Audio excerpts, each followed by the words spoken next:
Got to be aware of the inbounder here if you're Philly. It's off to Leonard, defended by Simmons. Is this the dagger?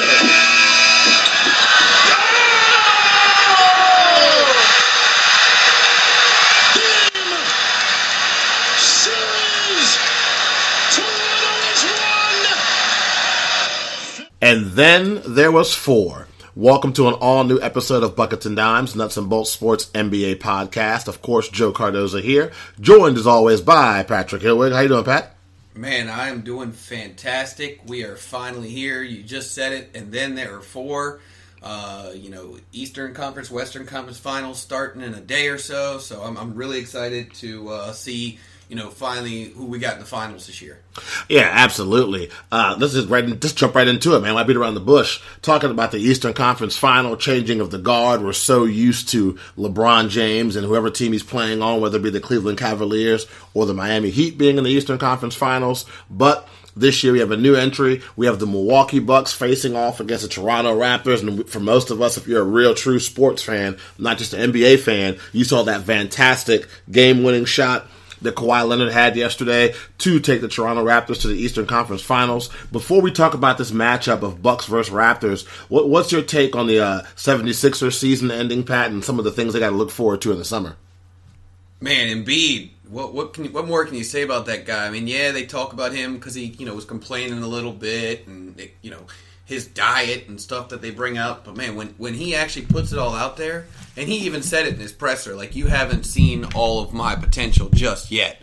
I've still got stuff to work on. I've still got stuff to do. And I think once he does work on those things, I think Embiid, I think Simmons, that young core that they have with that team is really can be something for years to come in this league. But what can you say? Jimmy Butler put it all out there. They, sign in Harris. I mean, you watch J.J. Redick, the shots he was knocking down in that game 7. But it all came down to the heart, and Kawhi Leonard just had more heart. Kawhi Leonard just made more plays. I think he scored the last 15 points for the Raptors in that game. That's ridiculous. There was a point, if you watch that game, I went back and I rewatched it a couple times, but there was a point where they both went like 2.5 minutes without scoring in the fourth quarter. Yeah. And, especially Philly, they didn't score but 2 field goals in the last 3.5 minutes of the fourth quarter? Like, you can't win a game 7 on the road if you can't score. And you talk about Charles Barkley, you talk about all these other analysts, and they're like, why did they go like 3 possessions in a row, and one of them being called out of a timeout and have a shot clock violation? So obviously there's going to be some talk about coaching and, how their offense is, and is Ben Simmons really a point guard? But you really got to hand it to Philly. They played their hearts out. They got Toronto to game 7. Honestly, most people didn't think they'd get past 5, maybe 6. And they just played a great game up until game 7. And then, it happens. You're in Toronto. You get that, friendly bounce, that friendly shooter's bounce that Kawhi got, which I loved. That shot of him after he shot it where he was like kneeling down like this, and there was some other guy next to him, and you see Embiid sticking his out, looking out to see what happened. Yeah, it was just iconic. I was going to say, we're going to be talking about that video and that shot for years to come. Yeah, the big thing with the 76ers for me, obviously, is the free agents. I mean, are you going to pay Jimmy Butler, Tobias Harris, J.J. Redick, big bucks to stay? And we were talking about before we started recording, for me, if I'm a member of the Philadelphia 76ers, Ben Simmons got to get a jump shot this summer. If you can't get a consistent jumper, I might talk about trading you. You become a tradable piece if you come back to this team in the fall and you haven't developed a jump shot at all. That's time for us to move on. He's a great guy in the fast break. He likes to attack. But when you play against teams like Toronto, if you can't shoot consistently, you're a liability. And he showed that. And he also wasn't playing very well on defense at all. You watch that video of that game-winning shot by Kawhi. Ben Simmons gives up before the shot's even in the air. It's kind of this little half-ass jog.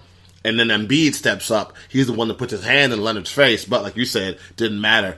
Shooters bounce. So that takes the Toronto Raptors to the Eastern Conference Finals. They'll take on the Milwaukee Bucks. Man, this is a fun matchup. I mean, you got two teams that, to me, are almost exactly alike. Both star players are forwards. When you're talking about Giannis Antetokounmpo, and you're also talking about Kawhi Leonard. I'm all about the matchups. Chris Middleton versus Pascal Siakam. I've been on his train for the whole season with Siakam. Can he handle it? Are the lights going to be too big for him? I mean, this is the Eastern Conference Finals, so we'll have to see. The point guard matchup, Kyle Lowry versus Eric Bledsoe. Bledsoe's been horrific from three-point range. He's shooting like 27% from three. That's got to improve if they want to win that game. And talking about three-pointers, you got a guy like Chris Middleton who through the playoffs is hitting 46% of his threes as well. So up and down the board, a lot of really good matchups in the starting lineup. Some of the keys for me when it comes to this series, the Bucks bench. You and I both talked about it on the show, off the show, how when Giannis sat down, that bench really stepped up. Covington, all those guys have come in off the bench and made an impact. They have a better bench than the Toronto Raptors, and they're going to have to keep it that way if they want to give this series a shot and make it to the NBA Finals. And then also, too, the Bucks have a better bench, like I said, and they're also top 5 in the NBA when it comes to offense and defense, both these teams. You got Toronto in the top 5 offensively and defensively. You have Milwaukee in the top 5 as well. And the last thing I have for this series is I wonder, with it being brand new for everybody except for Kawhi Leonard, George Hill, and a couple other players, will there be somebody who won't be able to handle the pressure? Will the spotlight be too big for somebody? Yeah, no, you're 100% correct. You talk about the Raptors, and last night it was Ibaka. It was Ibaka. Ibaka was the one coming up with the big rebounds. Ibaka was the one that was coming up, actually made a three-pointer in the fourth quarter as well. So really, that's what it's going to come down to. He gave up his starting role to Marc Gasol, and that team has changed. So, yeah, I mean, you look at going forward with the Bucks series, I mean, that's going to be an interesting matchup. Mirotic could lighten it up as well. But to me, it really comes down to, I think it comes down to the point guard matchup, because I think that's going to be the defining factor, because we know what Kyle Lowry is capable of, but we also know what Bledsoe is capable of. And Bledsoe, I think, can bully Kyle Lowry around. I mean, he can bully anybody around. Yeah, that guy's built a truck. But in Game 7, Lowry wasn't great, but Lowry made shots. Lowry made plays in the fourth quarter, when it counted, with a layup here and there. He even had that one steal against Embiid towards the end of the game as well. That was crucial, which, I mean, I don't know if that's a foul or not, but you just dive through somebody's body. Whatever. I mean, not the refs podcast. That's next week. I know, but you really, and the thing is, with that angle, you really couldn't see what happened. All you see is Embiid flail. But in the NBA, I think they take acting classes before the season starts, because as soon as somebody touches you, you just flail to try to get the call, and it's just getting a little bit ridiculous.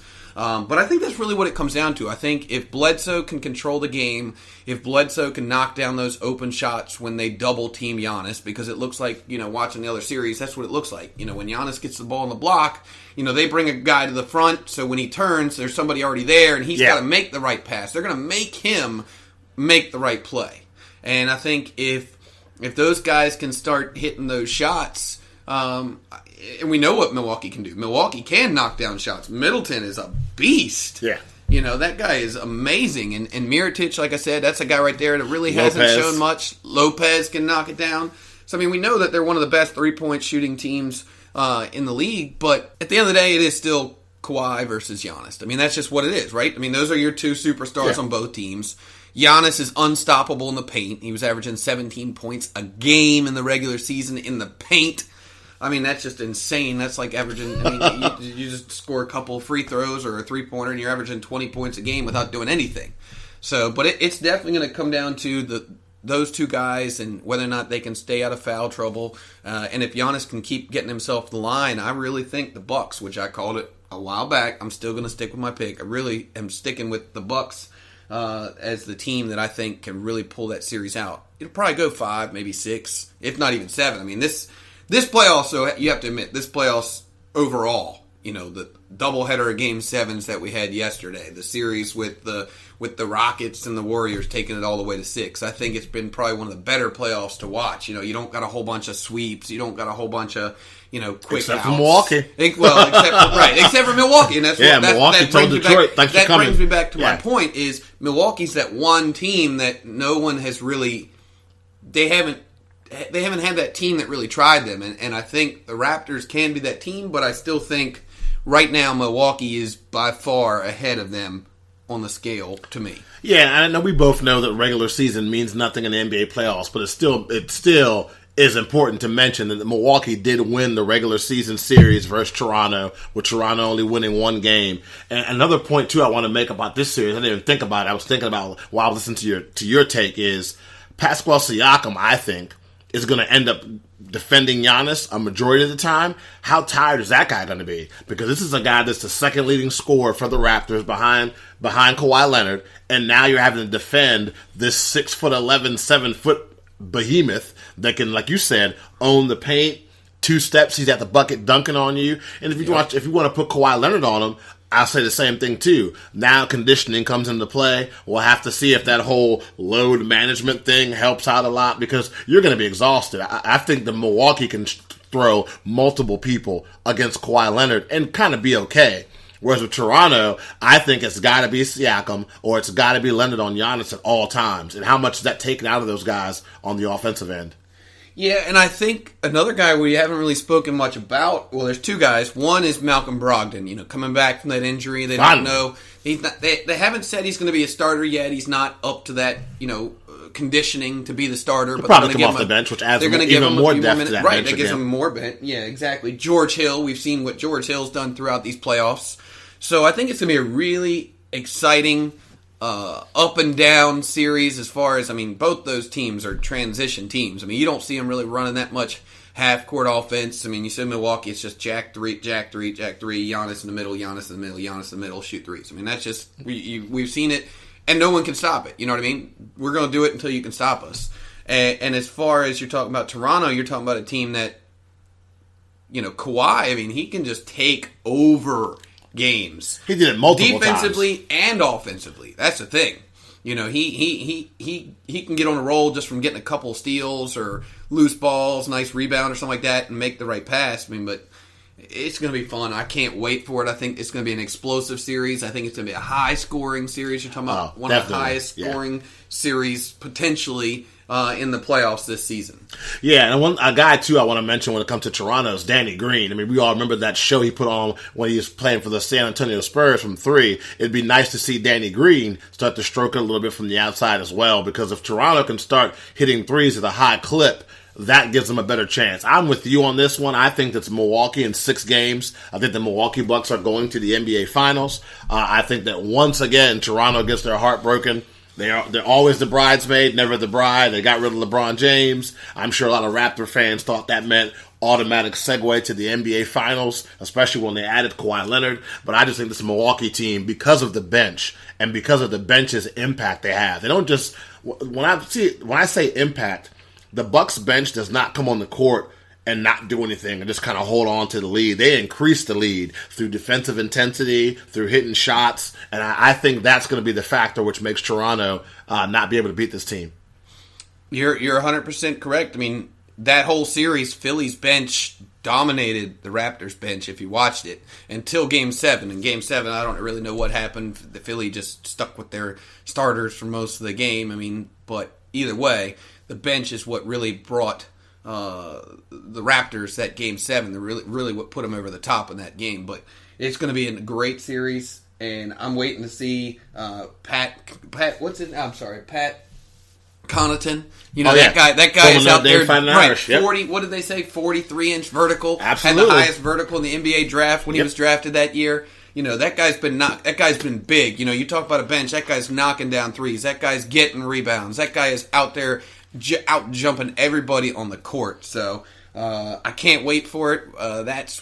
That's tomorrow night, and then Wednesday is the Western Conference, or is that backwards? Backwards. Okay. So tomorrow's the Western Conference, Wednesday's the Eastern Conference, right? Hey, when you work for a living, that's going to happen. It's all good, man. Yeah, no, I've been watching Pat since his days back at Notre Dame. So both Pat and I are picking the Milwaukee Bucks to win this series. I say 6 games. You said 6 games as well? Or possibly 7? I said 6, maybe 7, yeah. All right, so we both have the Milwaukee Bucks going to the NBA Finals. Going out to the West, I will let you kick things off with your keys to the game and players when it comes to the Golden State